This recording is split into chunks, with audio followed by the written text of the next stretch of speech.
تعوذ، تعوذ کا معنی ہے پناہ مانگنا، یعنی بندہ یہ مانگ رہا ہے کہ وہ شیطان سے بچ کر اللہ تعالیٰ کی پناہ میں چلا جائے۔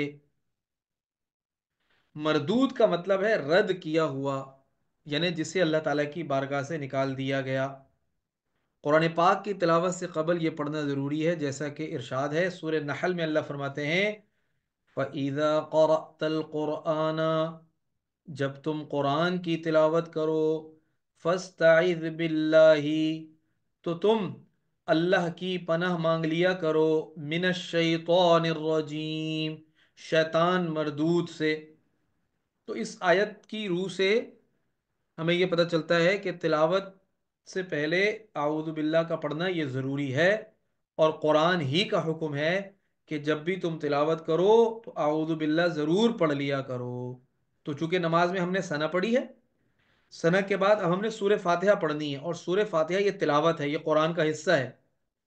تو قرآن کی تلاوت سے پہلے، چاہے آپ نماز کے اندر ہوں چاہے آپ نماز سے باہر ہوں، دونوں صورتوں میں اعوذ باللہ پڑھنا ضروری ہے۔ اب اس کا ہم لفظی ترجمہ دیکھتے ہیں۔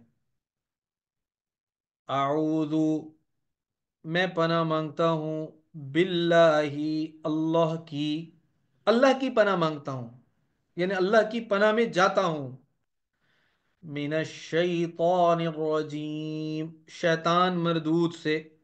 اب یہ جو کلرنگ ہے نا، کلر سے آپ کو بتایا گیا کہ من کا ترجمہ سے ہے، شیطان کا ترجمہ شیطان، رجیم کا ترجمہ مردود۔ یہ کلرنگ بھی سمجھنے کی ضرورت ہے۔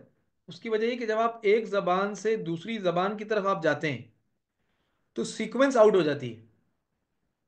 ہر زبان کا نا اپنا جو سینٹنس کا نا ایک ایک فارمیٹ ہوتا ہے۔ تو اردو کا فارمیٹ اور عربی کا فارمیٹ مختلف ہے۔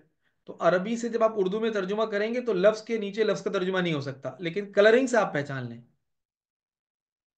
اگر لفظ کے نیچے لفظ کا ترجمہ کریں تو کیا ترجمہ ہوگا، میں آپ کو بتاتا ہوں۔ من الشیطان الرجیم سے بتاتا ہوں، من الشیطان الرجیم کا پھر اردو میں ترجمہ کیا ہوگا، سے شیطان مردود۔ تو کوئی مفہومی ترجمہ نہیں ہوگا، مفہومی ترجمے کے لیے ضروری ہے کہ آپ اس کو کلرنگ سے پہچانیں۔ تو دوبارہ دیکھتے ہیں، اعوذ، میں پناہ مانگتا ہوں، باللہ، اللہ کی، من الشیطان الرجیم، شیطان مردود سے۔ اچھا، یہ جو اعوذ باللہ یہ ویسے بھی پڑھنی چاہیے، نماز میں بھی پڑھنی چاہیے۔ جب آپ کو غصہ آئے، غصہ ہر انسان کو آتا ہے، اور غصہ ویسے نقصان دہ ہے، صحت کے لیے بھی نقصان دہ ہے، بیوی بچوں کے لیے بھی نقصان دہ ہے، اور ماتحتوں کے لیے بھی نقصان دہ ہے۔ جو آدمی غصے میں ہوتا ہے نا وہ کبھی صحیح فیصلہ نہیں کرتا۔ تو جب بھی غصہ آئے تو اعوذ باللہ من الشیطان الرجیم پڑھ لینا چاہیے۔ جب بھی کوئی وسوسہ آئے، دماغ میں کوئی غلط خیال آئے، اعوذ باللہ من الشیطان الرجیم پڑھ لینا چاہیے۔ نماز میں بھی پڑھنا ہے، بعد میں بھی پڑھنا ہے۔ البتہ جب بھی پڑھیں تو اس کا جو ترجمہ اور مفہوم ہے اس کو دماغ میں بٹھا کر پڑھیں۔